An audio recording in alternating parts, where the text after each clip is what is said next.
प्रिय भाई बहनों, आज हम आरंभ में बौद्ध कला का विकास कैसे हुआ इसके बारे में दी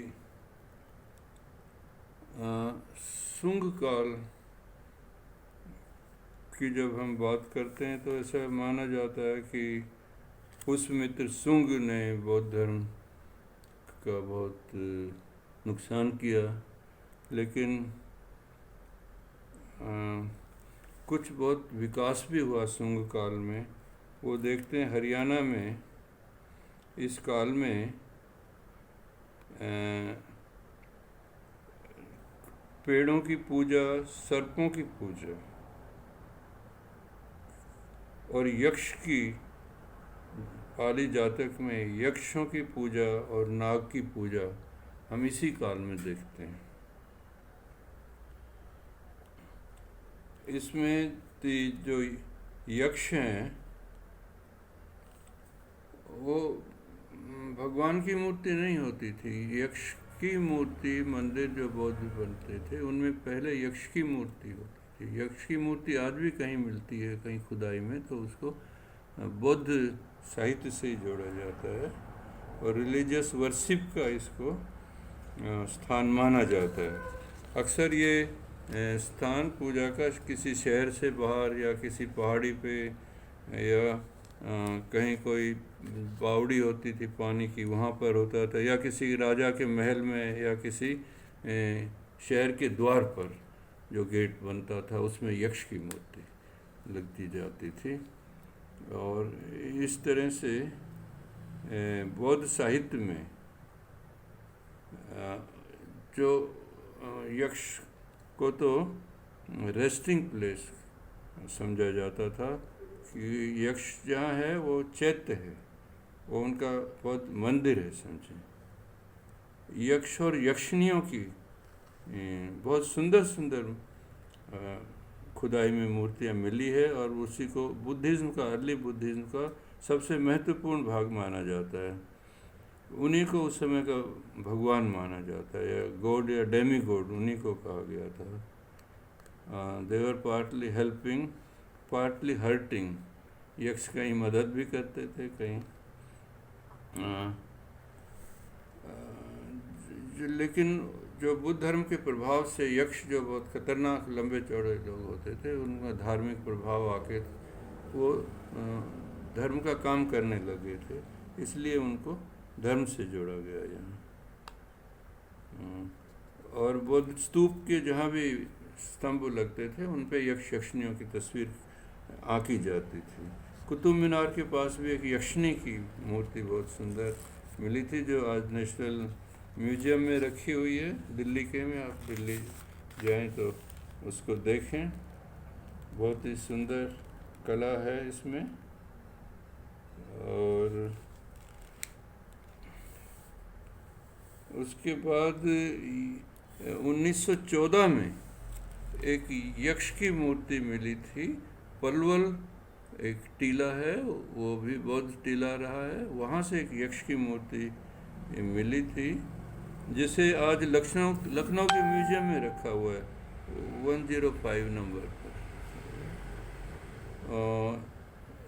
इसमें यक्ष जो है पगड़ी बांधे हुए हैं, गले में बहुत सुंदर सुंदर उनके ऑर्नामेंट्स भी हैं और कानों के गुच्छे भी हैं। उसमें डबल फ्लैट क्रिसेंटेड शेप टर्क है, फ्लैट ट्रायंगुलर नेकलेस है, आर्मलेट्स हैं, ट्रिपल वर्टिकल प्रोजेक्शंस हैं and 4 heavy twist लेस्ट।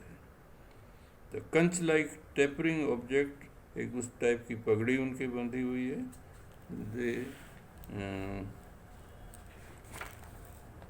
Their pendants of the necklace carved on the neck. The style of the turban, the turk, the necklace and the armlet are feathered projection seen in side view. फिर आमीन कुरुक्षेत्र के से 8 kilometre की दूरी में एक बहुत बड़ा टीला है जिसको आमीन का टीला कहते थे। ये भी बौद्ध स्तूप का हरियाणा में बहुत बड़ा केंद्र था और यहाँ से जो सबूत मिले हैं वो आमीन पिलर हैं जिस पे यक्ष और यक्षिणी बनी हुई।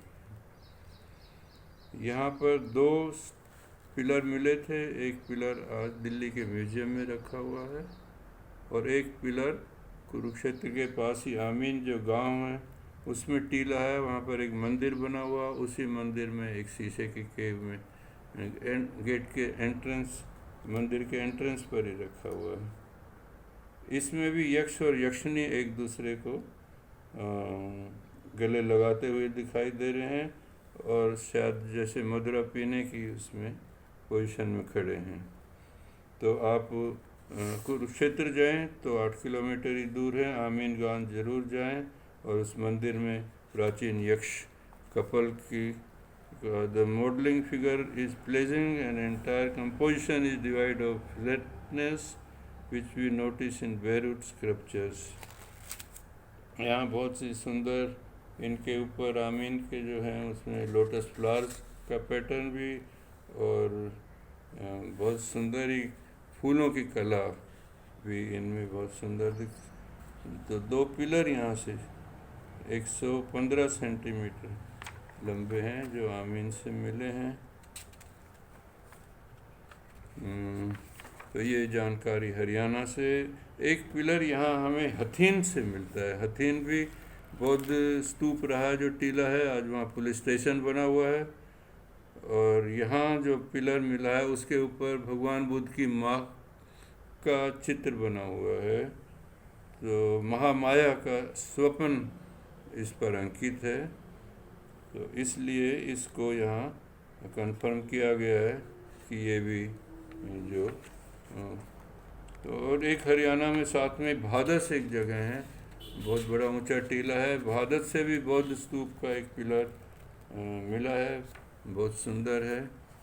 ये जो पिलर आप देखेंगे, मैं आपको शायद दिखा पा रहा हूँ कि नहीं, ये भादस का पिलर है और ये हथीन का पिलर है।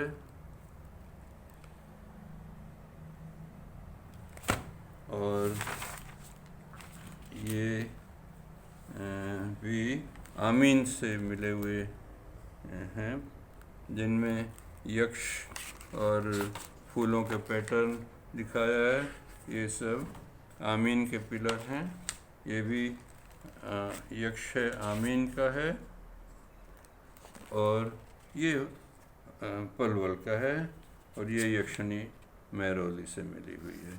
आपका मंगल हो, आपका भला हो।